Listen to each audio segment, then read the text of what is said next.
As we have gone through quite a few details related to ls command to list files and folders using quite a few control arguments, now it is time for us to explore ls command in such a way that we understand how to filter the output that is generated by ls command. There are quite a few options. Let me walk you through all the details as part of a series of lectures. There will be quite a few lectures on how to filter the output of ls command based upon certain criteria.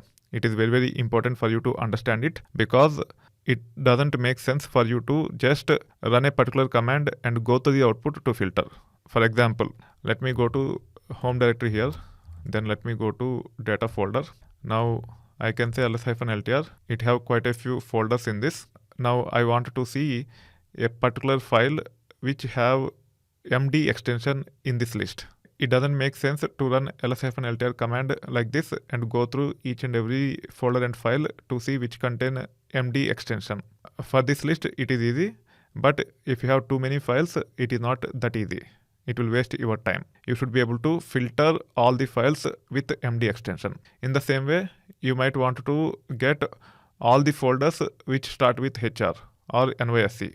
You might also want to recursively go through all these folders and files, and you might want to see all those files which have .json extension or .csv extension. Like this, there will be quite a few scenarios in which this filtering comes handy. As part of series of lectures, I'll walk you through those details. Make sure you practice enough so that you filter effectively to interpret the output in a much faster pace, rather than going through each and every folder and then run one simple command and go to the output. It will waste a lot of your time, and overall it will actually bring down your productivity considerably.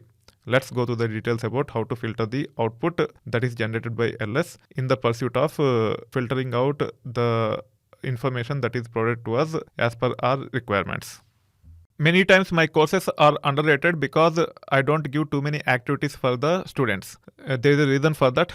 I typically define my own activities or exercises to actually explore anything when I try to learn new.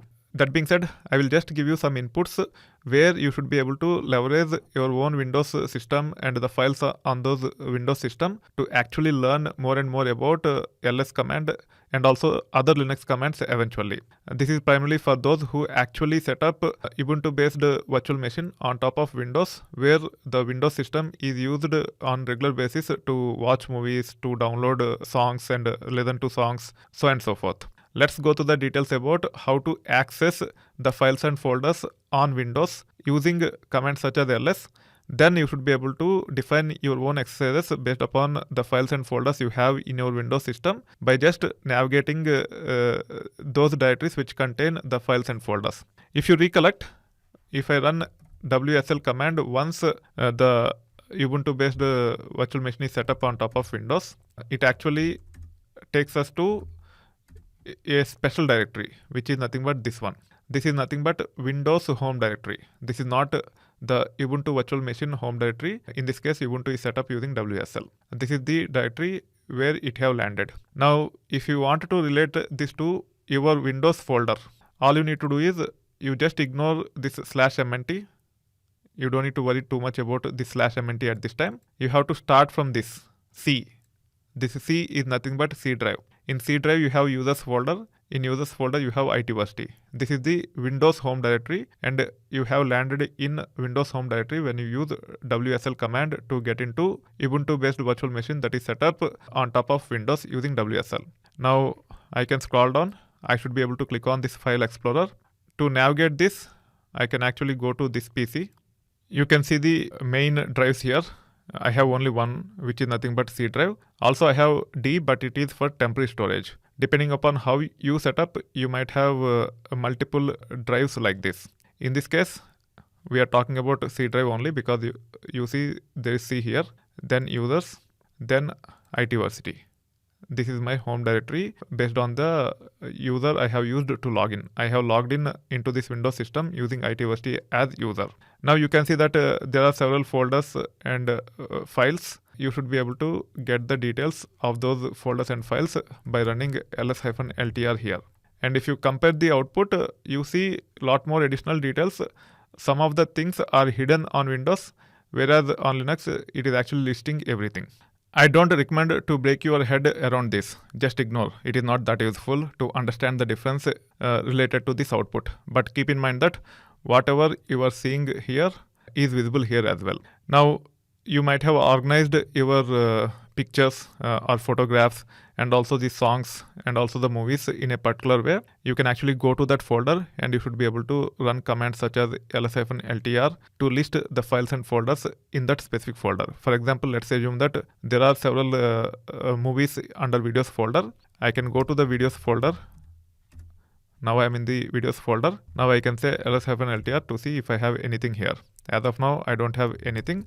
Let me see if there are anything that are there as part of the captures. I don't use Windows that often. That's why we are not finding anything on my Windows system. There might be few things in downloads. Now when it comes to downloads folder, the path for the downloads folder is nothing but this PC, and downloads is a shortcut here. It is not actual path. To go to the actual path, you can actually go to C drive, then users, then itversity. In the home directory, you will be seeing the downloads folder. This download folder is nothing but this one also. This is nothing but shortcut for this actual downloads folder. The actual path of the downloads folder is nothing but this one. Now to go to this on Ubuntu based virtual machine which is set up on top of this Windows using WSL, you just have to say cd/mnt, just memorize that /mnt, then /c/users/itversity/downloads. So in this case, if I say cd ... now I'm in the Windows home directory. Now I should be able to say cd downloads, then ls -ltr. You can see the files here. Now you should be able to filter the output by using appropriate commands which I'm going to cover in this series, and then you can actually come up with own exercises or problems, and you should be able to solve those things. Just keep this in mind. Even though I do not provide activities, if you can actually come up with your own activities, and if you practice as per those activities, you will learn a lot more than me providing you the exercises. If I provide the exercises, you tend to get the solutions from me, and eventually you will be influenced by me. I don't want you to get influenced by me. You should innovate yourself. Your solutions might not be perfect, but over a period of time, you will get better and you will be able to get efficient solutions for your problems. That is why we don't actually focus on too many activities as part of our courses. Now, because we are not getting decent feedback due to lack of activities, we are actually adding activities. You also should come up with your own activities, and you have to practice based on your activities as well. That way, your ability to learn and your knowledge levels will grow exponentially over a period of time. At this time, we are going through the details about filtering the output of ls command to get the names filtered by name with respect to files and folders. That being said, it will be incomplete if we do not cover some of the additional commands in the perspective of filtering output. Let's go to the details about important command called as grep. For now, I will show the basic uses of grep. Then we'll see how to integrate ls and grep with piping. I'll cover details about piping as part of the next lecture. Then we'll see how to build solutions by combining ls and grep at a later point in time in the process of filtering the output of ls. Make sure you also understand some of the nuances with respect to grep. We'll explore grep in detail in some other sections. For now, let's go to the basic overview of grep. Then we'll actually get into the details about filtering the output of ls command. We'll also see how to leverage grep to perform some advanced filtering. That being said, to understand more about grep, let me go to this folder called as retaildb, which is there as part of my data folder. Now, if I run ls-ltr command to list the files and folders, it have actually displayed the output which contains 6 folders. All of these are nothing but folders. Now, let me get into the orders folder. Now, if I say ls-ltr, you see there is a file called as part-50. If you haven't set up the dataset, you also can use something called as etc password. Let me actually say tail. Tail is the command which will facilitate us to preview the last few lines in a file. Either we can say orders, which will actually display last few lines from orders. Actually, the file name is not orders. That's why it failed. The file name is part-50. It is there as part of the orders folder. Now you can see last few lines as the output. This is the behavior of the tail command. If you do not have this dataset, you can also use with respect to exploring grep. This will be there in almost all the Linux-based systems, be it Ubuntu, Red Hat, CentOS, etc. It is nothing but /etc/passwd, passwd. You can see last few lines of passwd here. Now let's explore grep command on top of this. This will be there on top of all Linux-based systems. The syntax will be like this. You can say grep. You can specify the string using which you wanted to filter. Grep is primarily used to filter data in the file. It can also be used to filter the output. We will see how to filter the output using grep at a later point in time. For now, to understand how to use grep to filter the data in the file for a particular string, first we have to specify grep like this. You can also use grep -- help to get the usage of it. There are quite a few options. You can actually go through it if you are interested. But you can actually say grep. First, let's use the tail once again. Let's say I want to search for lines which contain color in them. Or let's say we would like to see the details related to some other string. Probably no login. No login will be there on almost all the systems etc password file. So let's see if there are any lines which contain no login in them. The way you can achieve it is like this. Grep, which is the main command. Then the string which you want to search as part of the file or data in the file, we can say no login. Now you should be able to specify the path of the file. You can either use relative path or fully qualified path. In this case, I am actually using fully qualified path or absolute path. Now you can see it have displayed all those lines which have no login in them. You can scroll up and you should be able to review the output. It only displays all those lines which have no login in them. Let me move a little bit up. You see now all the lines contain no login in them. That is the purpose of grep, primarily to filter based on a string against the data in the file that is passed. Now you should be able to use different variations of grep to customize the behavior of the grep command. We will cover those details at a later point in time. This section is not related to grep. This section is primarily related to filtering the names of the files and folders which are generated using ls command. To understand how to use grep in case of some advanced requirements, we have explored grep at a very higher level. We'll be using it in the process of filtering the output of the ls command at a later point in time. However, we have covered the basic usage of grep. If you want to filter for a particular string in a file, this is how it will look like. Grep, then the string which you want to search, then /etc/password, which is nothing but fully qualified or absolute path of the file, and we are able to see the output here. Before going further and understand how to filter the output of the ls command by using certain scenarios along with using grep, let's re-emphasize on grep a little bit so that you are really comfortable about it. We have already searched for a string called as no login in /etc/password. Now let's use the part-50 file under orders. You can check the file name by running ls-ltr. You can see the file here. Now you should be able to say tail, then part-50, and you can see last few lines. Now if you want to use grep on top of it, and if you want to get all those lines which contain complete in them, this is how you can actually search. You can say grep complete, then part-50, and you can see the output here. The file contains 68,883 records, and there are quite a few records which contain complete in them. You will see all the output here. In case if you want to just get a number of lines that are generated because of this command, you can pipe it to something called as wc-l. Don't worry too much about piping and wc-l at this time. Just practice so that you understand how to get the count of these lines. You can say pipe. Pipe is nothing but a character which is above enter in your keyboard. You just have to hit shift and then that key contains two characters. One is backward slash and another one is pipe. To get the pipe, you have to hit shift and that key. Now you can see the pipe here. Now you should be able to say wc-l. WC stands for word count. If you want to consider each line as a word, and if you want to get the count, you can use this WC-L. Now the output of the grep command will be piped to WC command, and you should be able to see the output. So there are 22,899 lines in this file which contain complete in them. Let me reiterate the syntax of the grep command.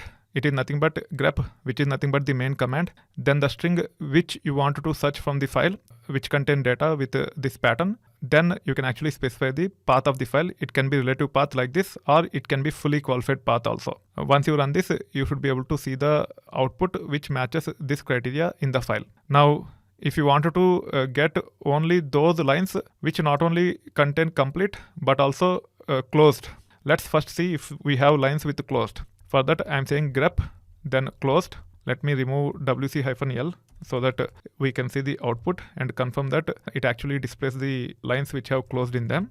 Now I can actually go to here and remove complete, then say closed, hit enter.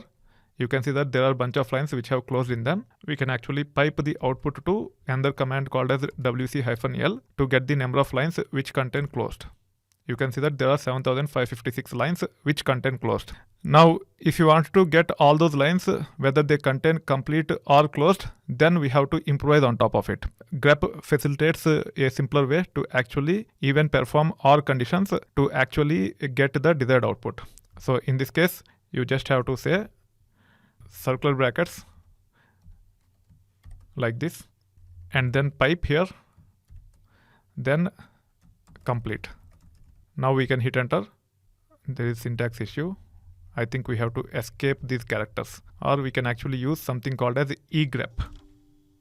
Even egrep did not work. Let me try enclosing in double quotes. It might work. If not, we'll fix it. Now we can see all those lines which have either complete or closed in them. The command which I have used is nothing but this one, egrep, not grep, then closed pipe complete with circular brackets. All this is enclosed in double quotes, then the relative path of the file name. You can also use fully qualified path of the file name here. When it comes to egrep, it is nothing but enhanced or extended version of grep. It will facilitate us to perform some advanced operations using some of the regular expression type of concepts, and you should be able to see the results as per the requirements. Now let's take care of a couple of other scenarios so that we are comfortable with grep or egrep. Here also we should be able to get the line count by saying wc-l. Again, we piped the output to wc-l command. So there are 30,455 lines which contain either complete or closed in them. Let's perform couple of additional tasks to see the power of grep. Again, we are still covering the basics only. The actual details related to grep will be covered in a dedicated section. We'll be going through quite a few details with respect to grep. That being said, for now we can say grep. Let's say I wanted to see all those lines which contain pending in them. Whether it is in uppercase or lowercase, it doesn't matter. In this case, if I just say grep pending, and if I pass the file path, you can see that it haven't returned anything. Because all the strings are in uppercase, that's why it haven't returned anything here.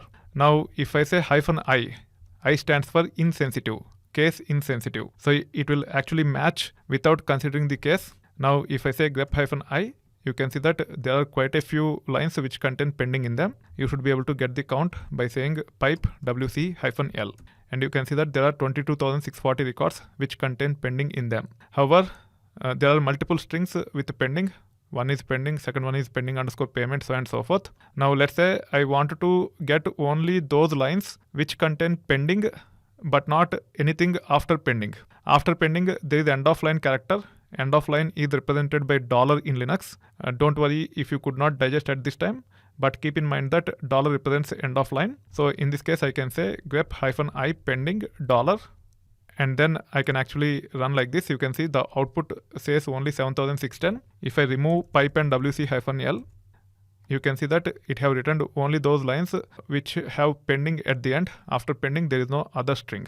As of now, after pending, there are no additional characters except for the new line character or end of line character. $ represents end of line character, and we are able to search for those lines which ends with pending. This is how you should be able to take care of matching with end of line characters. Even we should be able to take care of matching with beginning line of characters, so and so forth. We'll go through those additional details when we actually talk about grep in depth. For now, I just want to show some of the basics related to grep and also power of the grep. That's why I have taken few examples and demonstrated some of the abilities of grep. Now we'll get into filtering the output of ls command. There are multiple ways to do so. When it comes to advanced filtering, we have to pipe to grep. We'll get into the details about how to use grep on top of ls output by using piping, and we'll perform advanced filtering as well.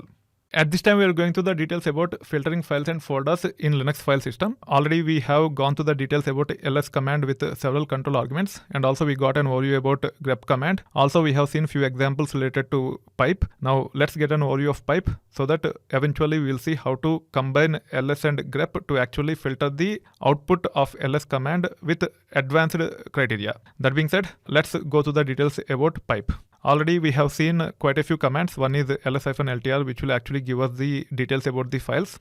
We have also seen cat command, which will actually facilitate us to preview the data, or tail command. I think I haven't covered cat yet, but I have covered tail command. You can use tail and you can actually say part-5 zeros like that, and you should be able to see last few lines. Also, we have seen wc-l with piping. However, if you wanted to use wc-l to get the number of lines in a file without any filtering, then you should be able to say wc-l. Then you should be able to specify the file name, which is nothing but this one. It will give us the number of lines in that file. So in this case, there is no piping. I have directly passed the file name to wc-l. I can also say wc-l on top of etc password, and I should be able to get the number of lines in etc password or etc passwd. You can see that my etc passwd have 43 lines in them. So wc-l is nothing but a command which will get the number of lines from a given file. Now, if you want to filter certain information from a file, and then if you want to get a number of lines that are generated because of the filtering criteria, you will not be able to use wc-l directly like this.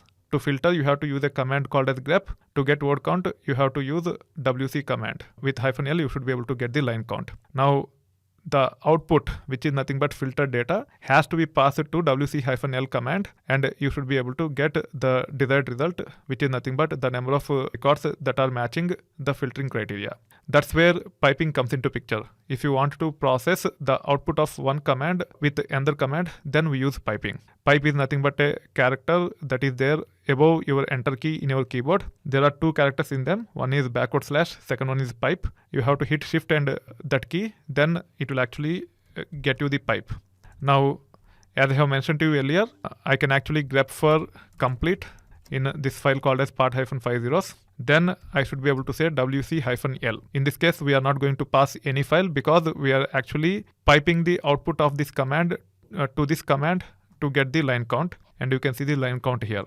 Now, if I go one level up or two levels up, now if I say ls-ltr, you see there are quite a few folders in this. Let's say I would like to get only those folders or files which contain hr in them. Then we have to pipe the output of the ls-ltr command to grep with hr. That is one way of achieving it. There are other ways also to filter, but this is one way. Get the output of the ls-ltr command and then pass it to grep with filtering criteria. It will actually filter the output and get you whatever you are looking for. Let me say ls-ltr pipe, then grep hr. Instead of printing details about all the files and folders, it have printed only the files and folders which have hr in them. This is how you should be able to leverage pipe to pass output of one command to another command. We have seen quite a few combinations to understand the relevance of pipe. This lecture is primarily related to pipe, and hence don't worry too much about the ls-ltr command or grep hr command or wc-l. As long as you understand the relevance of pipe, you are good to go. The output of one command can be passed to another command as input, and we should be able to perform whatever task we want to perform. In this case, let's say I want to see how many folders or files which contain hr in them. I can actually say pipe, then wc-l. So the output of ls-ltr is passed to grep to filter for hr. Then the output of grep hr is passed to wc-l. You can see that it have returned 2. You can also say ls-lr. So we are actually going through all the folders recursively. You can see all the folders and files here. If you look at this entry, it is related to retail_db_json and categories under data. When it comes to this entry, it is related to retail_db_json, then customers. Now, if you want to get all those files which starts with part-r, what you can do, you can actually say ls-l R, then pipe, then you can actually say grep part-r. You are passing the output of ls-lr command to grep part-r. Now you can see only those entries which starts with part-r. Again, you can pipe and get the word count with -l like this to get the number of records that are generated because of ls-l capital R pipe grep part -r. This is how you should be able to pipe output of one command to another command to get the desired results. We'll be using this at a later point in time for advanced filtering around the ls output, where we'll be piping the output of ls command to grep. We'll cover quite a few scenarios so that you are really comfortable with it. By the end of this section, you will not only be comfortable with ls command but also grep up to an extent, and also you'll be comfortable about piping. Also, you'll be learning quite a lot of details about pattern matching. Let's get into the details about pattern matching and then we'll take it further. At this time, we are going through the details about filtering files and folders in a Linux file system. To perform filtering, we should be familiar with pattern matching. As part of this lecture, let's understand the basics of pattern matching. Keep in mind that using regular expressions, we should be able to achieve advanced pattern matching as well. But before getting into those details at a later point in time, for now let's focus on simple pattern matching, which comes very handy with respect to filtering files and folders based upon certain patterns in their names. One of the common pattern is nothing but having any string. It is nothing but star. Let me show you an example. So in this case, when I say ls-ltr, you can see that there are quite a few folders in it. Let's say I wanted to get all those files where there is a dot in it. It can be files or folders. I just wanted to see all those where there is a dot in it. There can be string before dot and also after the dot. So the pattern is any string dot any string. To achieve that, we can say ls-ltr star dot star. Now you see, we are able to see only one file, which is nothing but readme.md. I can also get into one of the folders here, return_db. Let me actually say ls-ltr. There are quite a few folders. Let me use some other folder rather than this one. Let me go to nysc_all. Now let me say ls-ltr.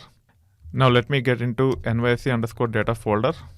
Now let me say ls-ltr. You see there are quite a few files here. Let's say I want to get all those files which are before 2000.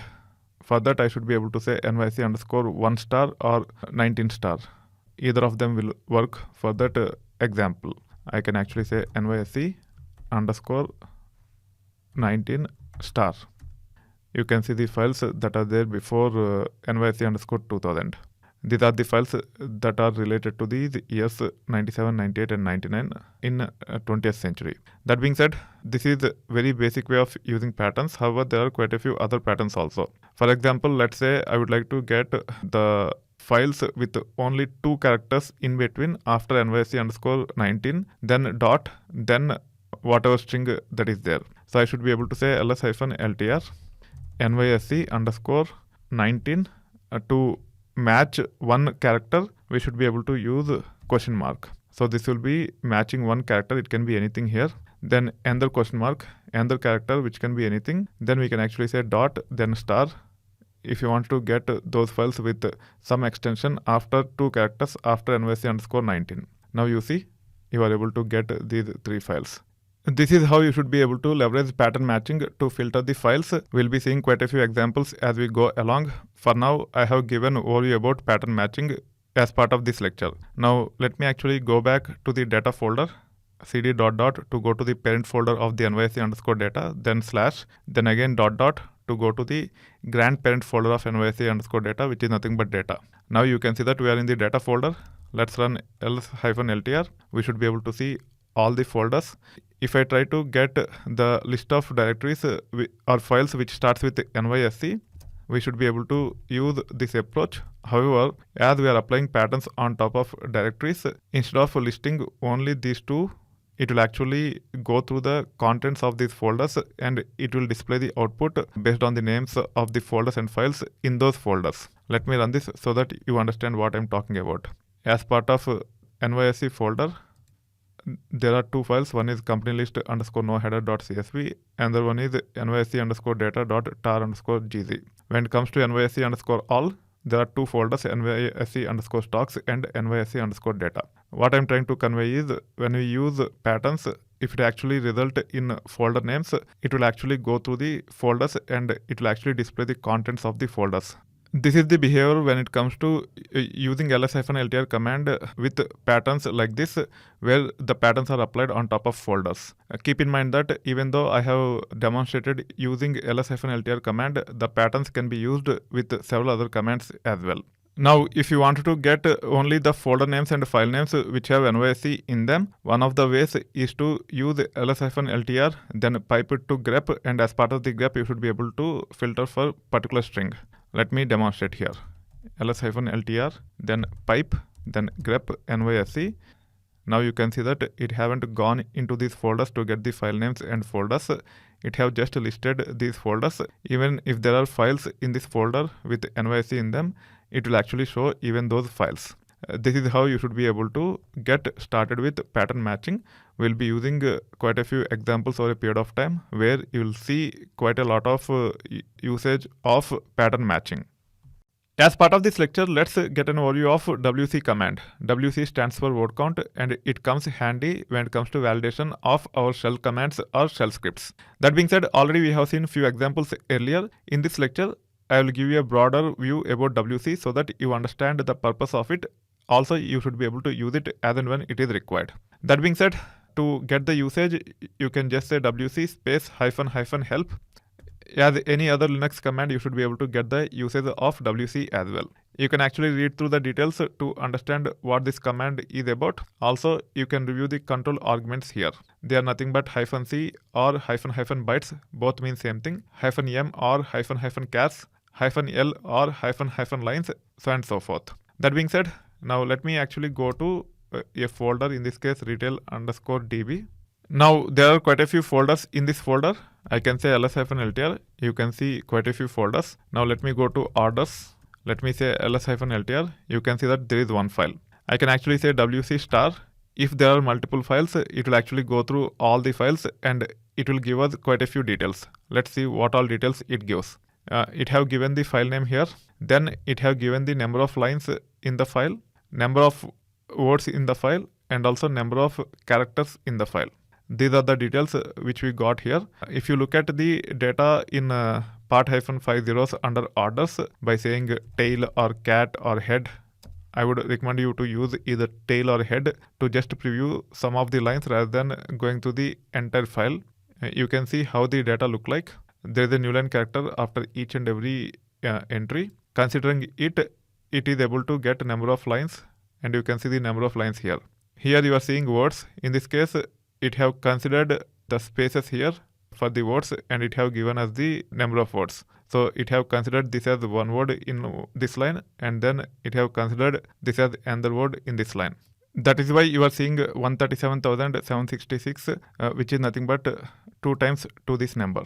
Then whatever you are seeing here is nothing but number of characters in the file. Now, if you just want to get number of words, you can actually say wc-w, then star. You can see number of words considering space as delimiter. Also, you should be able to say wc-l. It will actually consider the count using a new line. That's why you are seeing 68,883. So if you want to get number of lines in a given file, you can actually use -l. On top of these two, we also have -c, which will get the count of characters. You can see number of characters in the file. Also, when it comes to the WC command, you can also get number of bytes. -c is nothing but bytes only. To get the characters, you can actually use -m, not -c.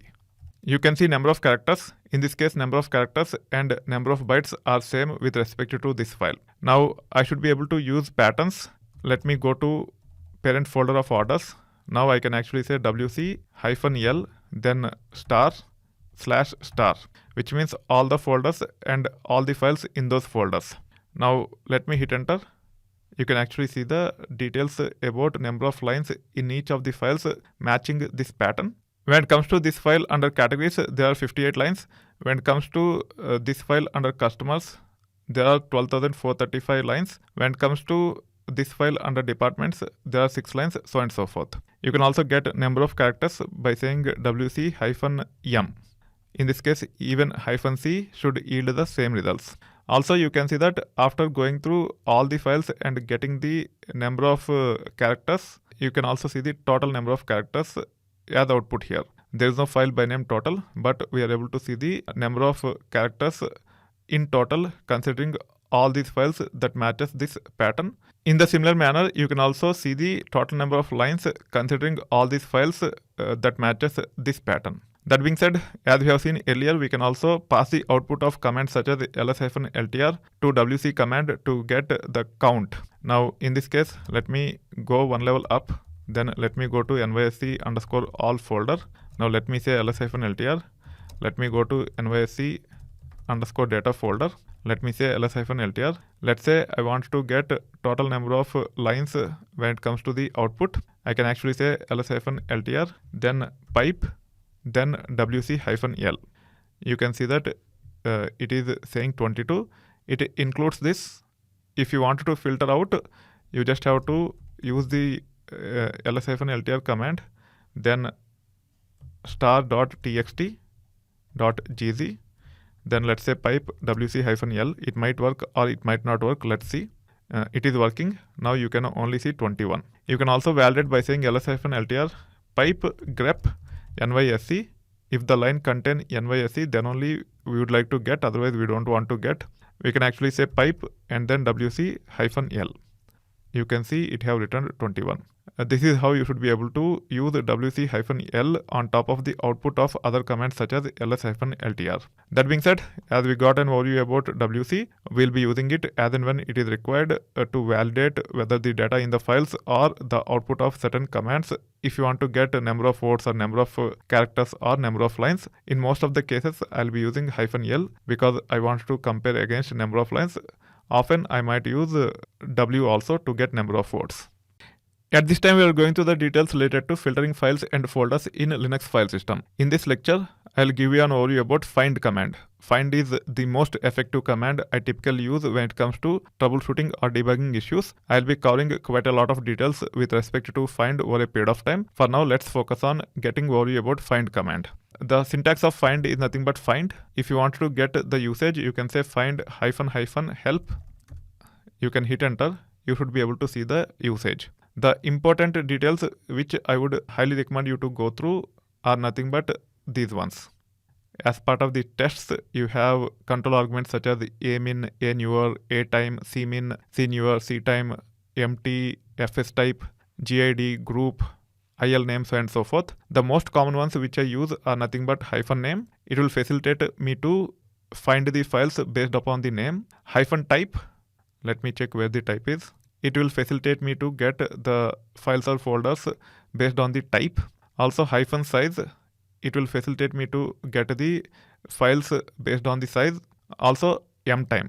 Mtime is nothing but modified time. It will facilitate us to get the files based upon the modified time. We will see quite a few examples to actually filter files and folders using these different criteria. These four are the ones which I'll be focusing for now.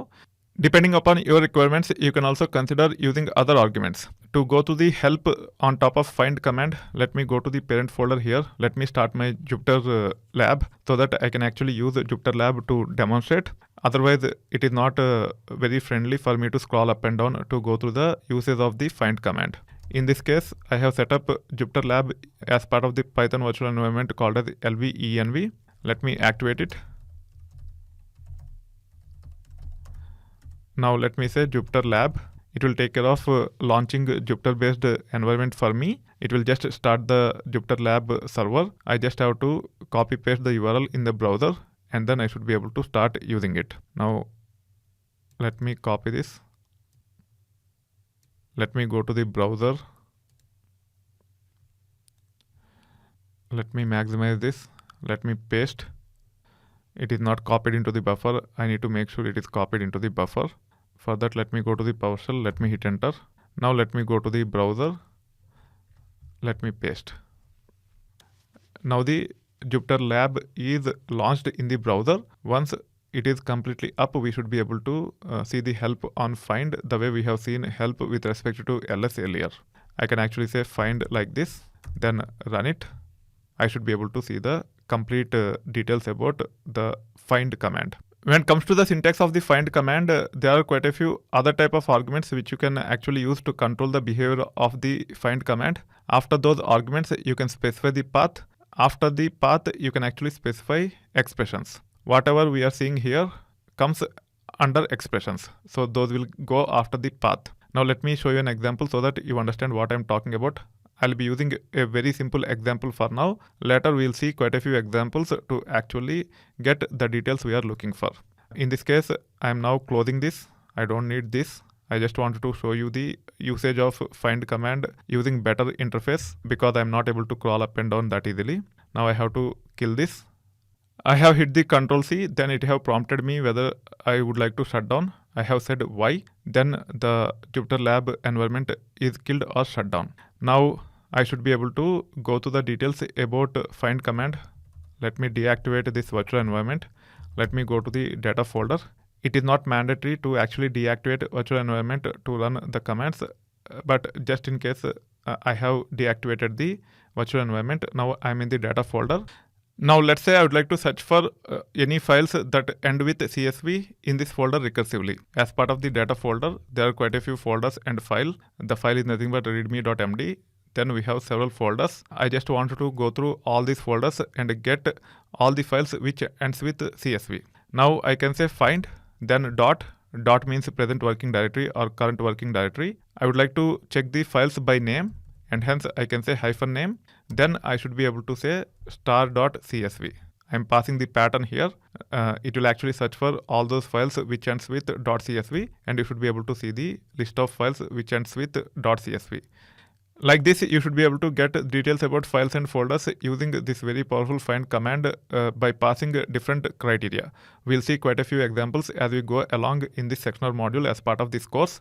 In place of dot, you can also specify the fully qualified or absolute path. For example, with respect to data, the fully qualified path or absolute path is nothing but home directory / data.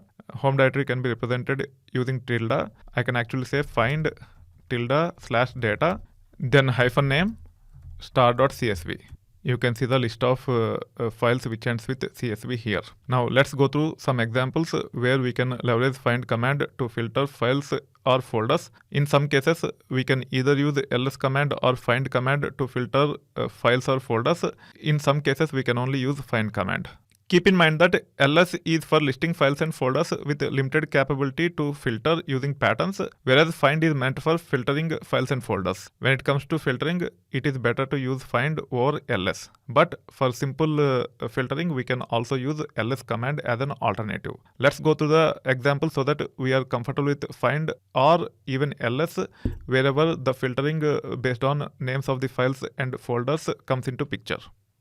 At this time, we are going to the details about filtering files and folders in Linux file system. As part of the previous lecture, we have gone to the details about overview of find command to filter files and folders. Now, let's go to the details about simplest form of find. The simplest form of find is nothing but find command itself. You don't need to pass anything. What it will do? From the directory from where find command is run, it will recursively go through all the folders and it will list all the folders and files from there. You can actually see the output here. From data folder, it have gone through all the folders recursively and it have listed all the files and folders in data folder. Now I can actually go one level up, then I can run find command. Now you'll see a lot more details because it have gone through recursively from my home directory into all the folders and it started listing all the folders and files. This is the simplest form of find command and the behavior of it. Now from here you can actually specify the path. If you wanted to explicitly go through the folders and files from a specified path, you can specify the path and then you can specify the required expressions to filter based upon certain criteria. We'll go through several examples so that we understand some of the common scenarios where find can be very effective. As we have understood the functionality of the simplest form of find, in next lecture, let's go to the details about how to get details about all the folders from a given folder using find command. Keep in mind that folders and directories are synonyms. Wherever I am referring to folders, you can also interpret them as directories. That being said, let's get into the details about how to get list of folders from a given folder or list of directories from a given directory using find command. In the pursuit of understanding filtering files and folders in Linux file system, in the previous lecture we have gone to the details about simplest form of find. Now let's understand how to use find to get a list of directories from a given directory recursively. The syntax is like this. you can specify find command like this. Then you have to specify the path. The path can be absolute or fully qualified path, or it can be relative path as well. We can also use dot or dot dot to represent current working directory or parent directory. That being said, in this case, I would like to find from data folder which is in my home directory. The relative path for that is nothing but this one. Either we can say data like this, or we can also specify the fully qualified path for data. Either we can use tilde slash or slash home slash dgadraju slash data to specify fully qualified path for the data. Now, to get all the directories recursively from data folder, I can use -type. As part of the type, we can specify D to get only the directories. We can specify F to get only the files. We can specify L to get only soft links, so on and so forth. The most common ones are D and F to get a list of directories recursively from a given path. F for to get a list of files recursively from a given path. Now I can run this and you can see the list of directories that are there. These are all nothing but directories. It haven't listed the files here. Now if I remove this, it will list both files as well as folders. So if you want to find all the folders in a given directory recursively, then the syntax of the find command is like this. Find followed by fully qualified path or relative path of the folder from which you wanted to search for the directories recursively, then -type, then D. If you wanted to filter based upon certain patterns, you can actually improvise on top of it by saying -name, and you should be able to specify the patterns. In this case, let's say I wanted to get all the folders with HR in it. I can actually say -name, then HR star. Let me hit enter. You can see that there are only two folders which have HR in it. One is HR under data, second one is HR_DB under data. You can also try getting all the folders which have NYSE in it. You can see that there are 4 folders with NYSE. One is this one. Second one is this one. Both first and second one are under data folder. Under NYSE_all, there are 2 more folders. They are nothing but NYSE_data and NYSE_stocks. We can improvise on top of this find command to get properties of these folders or directories. The way we can achieve it is by using -exec, which is available on top of find itself. You can actually say find -help. Then you should be able to see the details about exec as part of the help here. Let me go to the details here. It is not available under tests. Under actions, you can see that there is something called as exec. Using -exec, we should be able to run commands such as ls-ltr on the find output, and we should be able to get more details about those files or folders. I'll be walking you through the details again at a later point in time. For now, just to make sure you understand, we can actually improvise on top of this find command. Let me go ahead and use -exec. Let me say ls-ltr. Then I have to use curly braces like this, then plus, then semicolon, then I can hit enter. You can see the details of this. It have actually even listed the files in those folders, and it started showing the properties of those files as well. So in this case, the ls-ltr command is run on top of those folders, and we are able to see the details about those folders. This is how you should be able to leverage find command to actually get the folders. The first one which you have seen is nothing but this one, where it have recursively gone to the data folder and listed all the directories or folders. Then we have also seen details about how to use -name to filter based upon criteria. In this case, we have searched for folders or directories which starts with NYSE. You can see the output here. As we have understood how to find folders or directories from a given path using find command, now it is time for us to understand how to find for files from a given path. Let's go to the details about using find command to find the files from a given path. In the pursuit of filtering files and folders in Linux file system, at this time we are talking about find command. So far we have gone to the details about using simplest form of find after getting the overview, and also how to use find to actually get the folders or directories from a given folder. Now let's go to the details about searching files from a given folder. The syntax is like this. You can actually say find, then the path, let's say ~data. In this case, I would like to search for only the files, not the folders. I can actually say -type, then F. It will take care of searching only for files. You can see that we got all the files details here.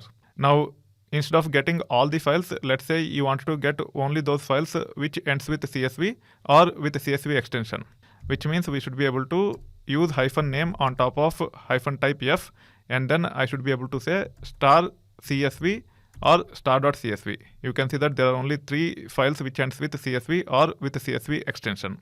Now instead of this, let's say I want to get all those files with dot in them. The way you can actually get is like this. You can use the pattern star.star, which means the names which contain dot in them. You can see the output here. As of now, there are no files with dot in them. Actually, CSVs are nothing but with dots only. For some reason, it is not returning. Let me actually enclose this in double quotes. Now let me see. Now you can see the files with dot in them. There are quite a few files with dot in them. You can also see that it is even going through the hidden folders to get the files with this pattern. Now, if you want to get all compressed files with gz, which means with gz extension, you should be able to run command like this. You can say find the path from which you want to search, -type f, then -name, then we should be able to say star.gz in double quotes. It will actually give us all those files with gz extension. You can see there are quite a few files with gz extension. Now let's get all those files with underscore, and after underscore there should be 4 characters, then dot, then whatever string it have.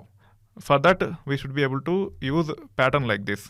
In this case we can say star underscore, then 4 question marks, so that we have exactly 4 characters after underscore. Then we should be able to specify star like this. Now let's see what it returns. You can see it have returned only nysc underscore these files, because there are exactly 4 characters after the underscore. It haven't returned these 4 because after underscore there are 6 characters. You can see here there are 6 characters here, but we are matching with only 4 characters.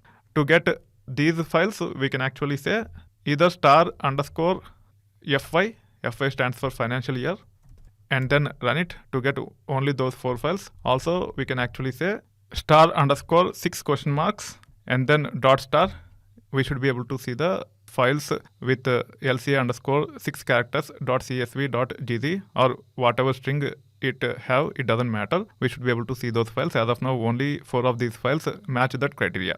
Now, if you would like to get properties of these files, such as size, etc., we can actually improvise by saying -exec like this, then ls-ltr, we can pass ls-ltr command, then curly braces like this, then plus, then semicolon, hit enter. We should be able to see the properties of these files. This is how we should be able to integrate the output of find command with ls-ltr command. In this case, we are using -exec, which is part of find itself. There are other ways also. This is one of the ways where we should be able to integrate commands such as ls-ltr on top of find command.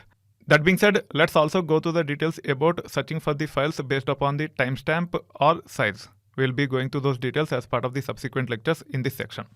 At this time, we are going to the details about filtering files and folders in Linux file system. We are actually seeing quite a few examples using a very important command called as find. So far, we have gone through the details about finding the files based upon type such as directory, file, etc., and also based upon patterns on top of files as well as folders. Now it is time for us to explore a few more options where we should be able to filter for files based upon size as well as modified time.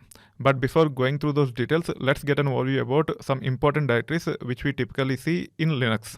They are nothing but /tmp, then /etc, then /var, especially /var/log. Let me walk you through the details about these important folders. There are quite a few others, but these are some of the most important ones. That being said, let me hit enter here. As there is the hash, it will not run anything. It is just a comment in Linux. First, let's go to the /tmp folder. For that, we should be able to use cd/tmp. Almost all the users on a Linux server will have access to the /tmp. Now I'm in the /tmp. I can run ls-ltr command to actually look at folders and files here. Any user can actually write into this folder without too many restrictions. One of the common uses with respect to /tmp is nothing but to share the files between the users. The users can use this as a scratchpad. They can temporarily copy the files here. Even if they do not delete, the administrators will automatically delete at regular intervals. So /tmp is one of the common folder which is widely used across the system by many users. The next folder is nothing but /etc. Let me get into the /etc folder. I might not have a CD permission on that. In this case, I have. Now let me run ls-ltr. you can see there are quite a few folders and files. Depending upon the software is installed, there might be quite a few configuration files in this location. Typically for each and every software that is installed, there will be a folder in this. For example, you can see that there is something called as PostgreSQL-common. The configuration files related to PostgreSQL might be in this folder. Let me get into this folder. Let me say cd PostgreSQL-common. Now I'm in that folder. Now let me run ls-ltr. You can see 4 files in this. This is also widely used path, and it will help in troubleshooting certain issues with respect to the applications that are running on Linux-based systems. That being said, another important folder is nothing but var. Especially in that folder, there is a folder called as log.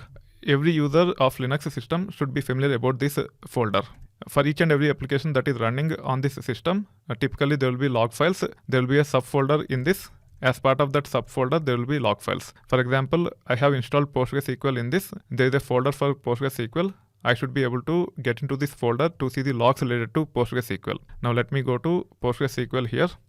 Let me run ls-ltr command. You can see there is a log file. In your case, you might not see this folder because you might not have installed PostgreSQL. You can install and you should be able to see the folder. The way you can install PostgreSQL is like this. Let me actually say cd. Let me say sudo su-root. Let me enter the password. You need to enter the right password that is used while setting up the Linux-based system. That being said, now I have logged in as root. Once you are logged in as root, as this is Ubuntu-based system, you should be able to run apt update. It will take care of updating the lists related to apt repositories. Once the lists are updated, then you should be able to install Postgres saying apt install PostgreSQL server. It will take care of installing Postgres for you. The way you can run is like this. Let me search for apt install. Actually, it is apt install PostgreSQL, not PostgreSQL server. This is how you should be able to install. In this case, I have already installed and hence it might not install anything, but in our case, it might install. Actually, I might have uninstalled after installing. That's why it is installing again, but the log files are still there even though I have uninstalled. Now you have understood how to install software such as PostgreSQL on Ubuntu using apt commands. Once PostgreSQL is installed, then you should be able to see the folders under both /etc as well as /var/log with respect to PostgreSQL. Now let me go to /var/log. In this case, I have logged in as root. Now let me run ls-ltr. Once you install, you should be able to see the folder like this. You can get into the folder, then run ls-ltr command like this. You should be able to see the log files related to PostgreSQL. No matter which software you install, in most of the cases, you'll be finding a folder under varlog. That folder will have the log files associated with that software. That being said, as we have understood the relevance of some of the important folders in Linux, let's go back to the find command. We'll be using these folders to actually experiment around find command, especially based upon timestamp. That way, you will be comfortable using find command in real case scenarios. At this time, we are going through the details about filtering files and folders in Linux file system. Let's explore how to filter based on timestamp. There are a couple of arguments which can be leveraged to filter files as well as folders based on timestamp. They are nothing but -ctime and -mtime. -ctime stands for created time, -mtime stands for modified time. I'll be demonstrating using -mtime. In most of the cases, -mtime and -ctime will yield same results. When it comes to the syntax is like this.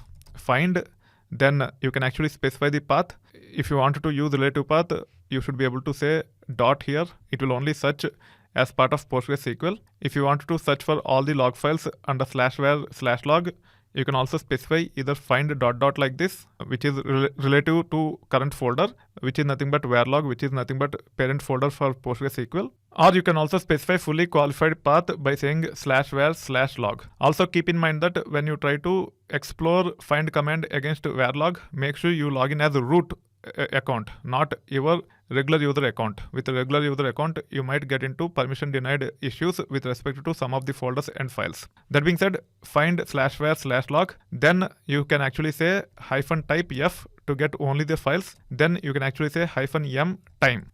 Now you have to pass the negative or positive number. Let's pass the negative number and see what happens. To make sure we get the properties of the files, let's also use -exec.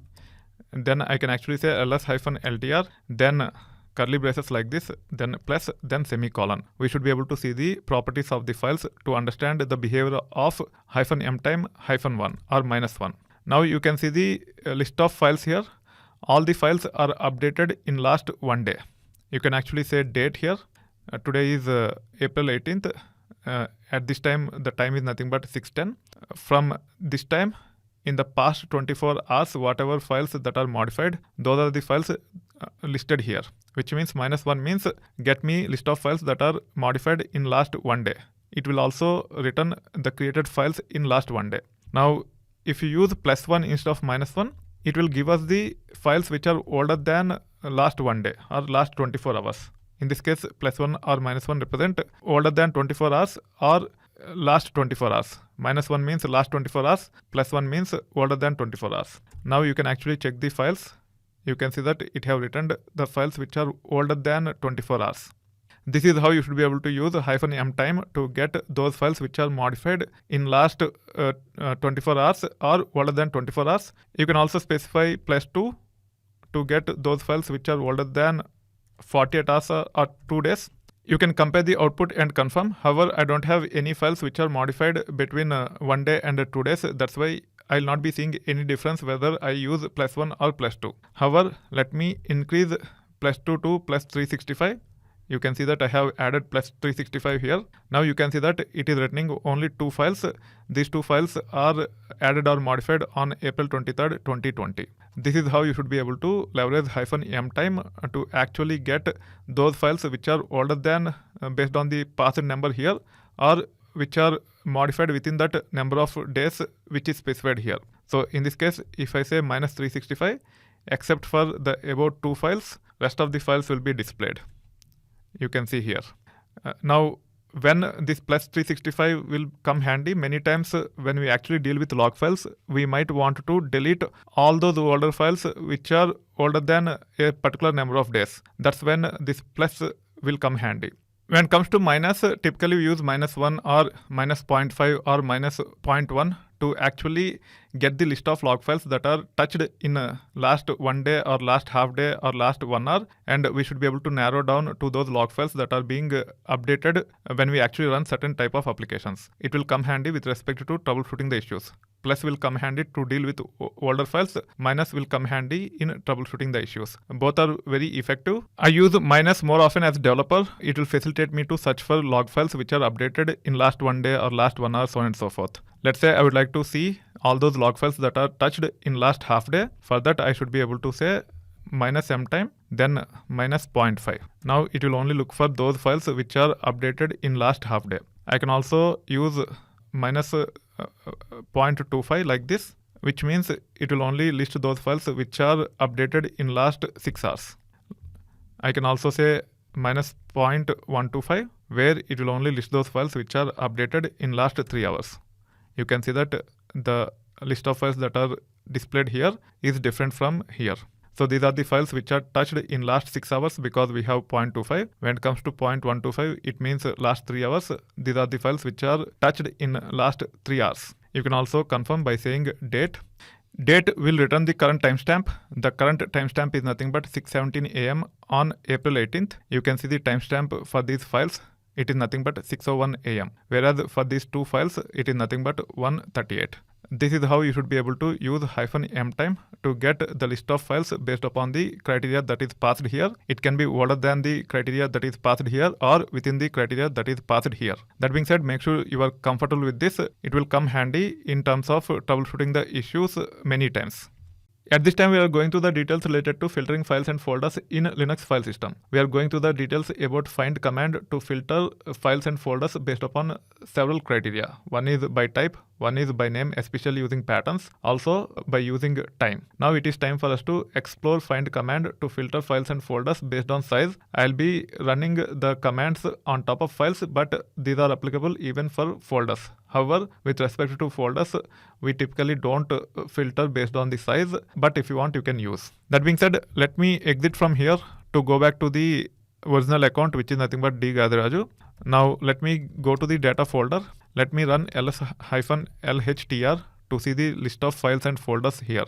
Also, to get all the files and folders, I can actually say find, then hit enter. I should be able to see all the files and folders. I can also get the details about these files and folders by saying -exec ls-ltr, then curly braces like this, then plus, then semicolon, hit enter. Now you can see the files and folders in all the directories recursively. If you want to get only the files without the folders, we should be able to say -type f. Let me say -type f. It will list only files but not the folders. Now let's review the help on find command. Let me say find -help. When it comes to size, the expression can be passed using -size. You can see here. When it comes to -size, it takes one argument. It can be any integer. However, the integer can be followed by B, C, W, K, M, G, etc. When it comes to M and G, keep in mind that they are in uppercase. M stands for megabytes, G stands for gigabytes, K for kilobytes, so on and so forth. I'm not 100% sure about B and W, but C can be used for bytes. That being said, now let's run this command once again to get the sizes of each and every file. Let's say I would like to get the files which match this size. For that, I should be able to say find, then -type f. I'll be using -exec ls-ltr also so that we can review the properties. Now I can actually say -size. In this case, I'm actually searching for all those files with the size 7477339. So let me copy this, then paste. Let me hit enter. You can see that it haven't returned anything because we haven't specified C or K or capital M or capital G. So now let me say C here. Let's see whether it will return anything. You can see that the file is returned. You can compare with this. It have returned this file only. Now, if you wanted to search based on the megabytes, you can actually pass integer like this. You will not be able to pass the decimals. In this case, let's say ls-lhtr so that we can actually get the sizes in readable format. Let me say 6M. In this case, M should be capital so that we get all those files around 6 megabytes in size. Now, if you look at this, it have actually get us the files which are of size between 5 megabytes and 6 megabytes. So when we say 6M, it have actually get us those files which are of size between 5 megabytes and 6 megabytes. If I say 7M, it will get us the files which are of size between 6M and 7M. You can see here, it have ignored this one, but anything above 6M and between 7M is written here. This is how the behavior will be when you try to find based on megabytes or even kilobytes or even gigabytes. Let's say I would like to search for those files around 7 kilobytes. Let me say 7K here. K should be small. There are no files which are close to 7 KB. Let's search for 6 KB. You can see there is one file which is in the range of 5 KB and 6 KB, and that one file is returned here. This is how you should be able to filter for files based on the size. I am using -exec ls-lhtr so that we can actually see the output on these files with extended properties so that we can compare and understand the behavior. That being said, we have gone through all the important expressions using -type, -name, -size, -mtime, etc. to filter files and folders as part of the Linux file system using find command.